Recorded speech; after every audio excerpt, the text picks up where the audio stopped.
of our beloved educational institution, headed by Reverend Father Hannibal G. Bracelas, the college president, Father Michael Dauphin, St. Joseph Parish Chaplain, Mrs. Imelda T. Lampazo, High School Department Principal, Mr. Arsenio R. Langero, Assistant Principal, Mrs. Consolacion C. Sombilio, Officer in Charge College Dean and College Registrar, Miss Rosita M. Villena, Finance Officer, Miss Felicidad B. Milia, College Treasurer, Mrs. Diana L. Tolentino, CESO Institutional Head, Mr. Noel S. Ranyola, our Guidance Counselor, Mr. Robert Funye, our Prefect for Discipline, Mr. Mark Dwayne Angus, our distinguished guest of honor, a St. Joseph School alumnus batch 1999, industrious members of the faculty, the always eager non-teaching staff, dearly beloved visitors, our valued parents, friends, and fellow graduates, a glorious evening to all of you. I remember a popular educational philosopher, John Dewey, once said, "Education is not a preparation for life. Education is life itself." Tonight, along with the millions of co-graduates at all levels of education, we realize the sublime meaning of this very important philosophy. To fully remind ourselves that despite of the different levels of difficulties, we are all able to finish our secondary education. A night wherein we are offering another milestone to our families, most especially to our parents, who have been from the very start, the ones who taught us how to be strong in life. A moment to thank this humble educational institution with all administration and members of the faculty who made strong our academic and moral foundation at all costs and costs. Probably most of you will agree if I say that we were all clueless and curious upon our first step in this high school academy.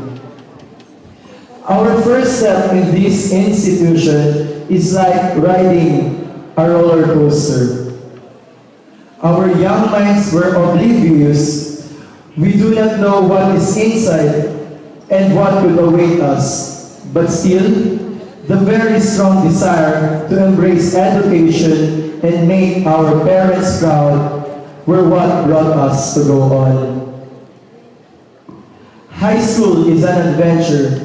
Indeed, it is like a roller coaster. Who would forget our occasional ups and downs, our obstacles, hardships, failures, which resulted all into triumphs, victories, and success that we are now reaping tonight?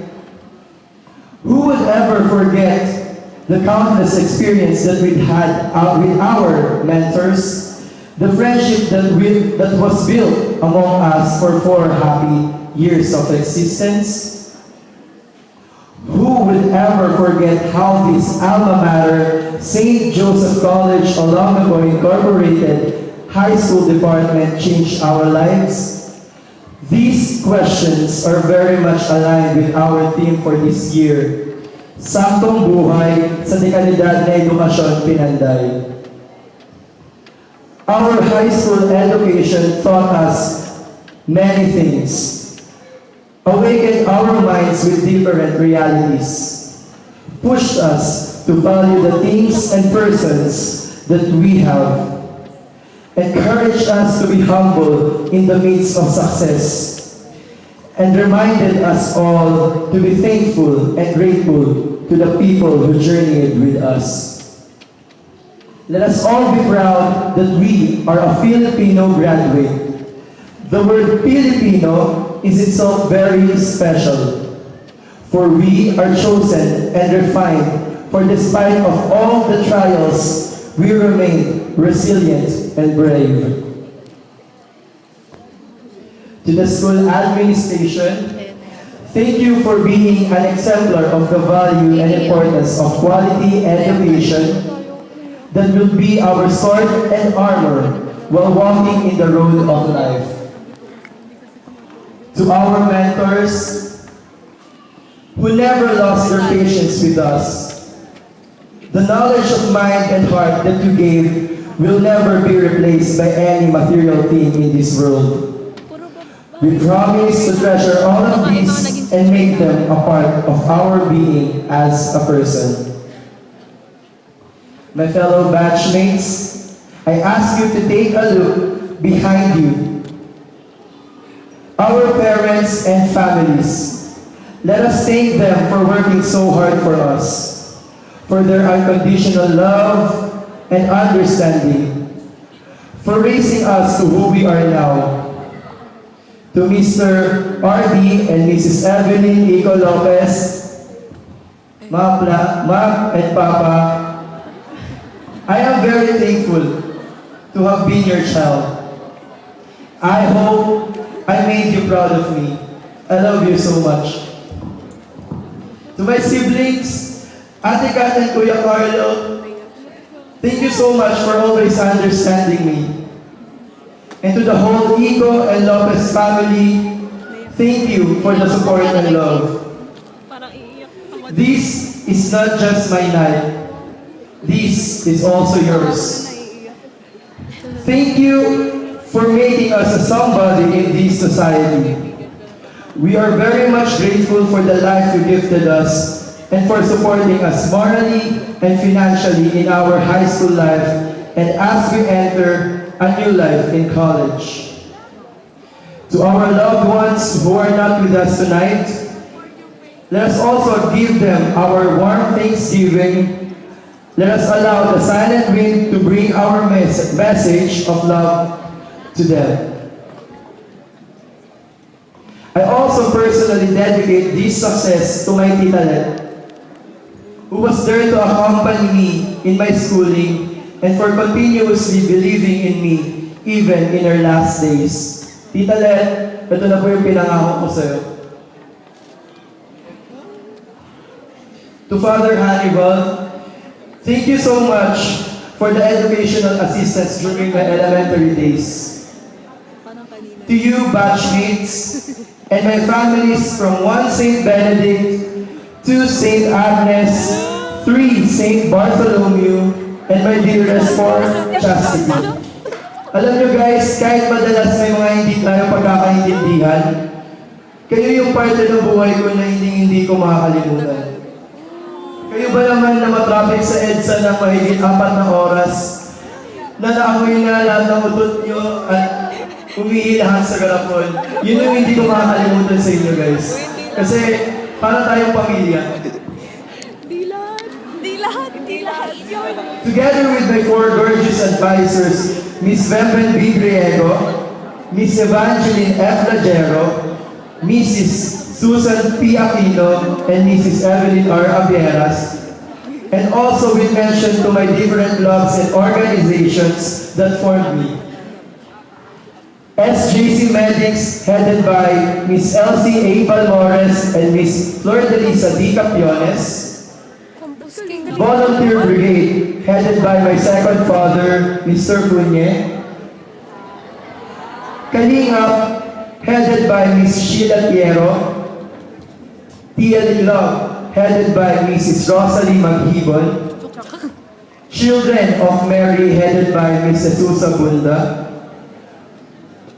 Couples for Christ, Youth for Family and Life, Bukas Loob sa Diyos Community, Christian Youth Fellowship, Victorious Family, District 13 Family, Chukchak Family, and Upilink Family, and also Campus King and Queen Family, headed by Dr. Roger L. Luki. Our precious memories will never diminish even if time flies. Thank you for the happiness and even the unfortunate moments that we shared since the very beginning. My most treasured friends, please stand up to be recognized. Anjanelle, Aaron, Andrew, Andy, Rosemary, Dana, Rian, Patricia Warmy, Roselle, Steven, Rika, Pauline, Joyce, Pepito, Josh, Brian, Kuya Arvee, Kuya Renz, Judel, Clarence, Day, Wanchi, Chini, Dixie, Roti, Gail, Katrina, Kathleen, and Liz, whom I shared times of laughter and grief for many fulfilling years that passed. These people standing in front of us right now are the people who made my high school life memorable and special because of the genuine love, patience, support, and acceptance they have given me. I love you all, and I will never forget you guys. You may now take your seat. Best memories like being one of the lucky contestants of GMA 7 in Bulaga, Pinoy Henyo High, being the Mr. Fire 2011, Campus King 2014, SJCJS Prom King 2014, and Mr. Chastity 2014.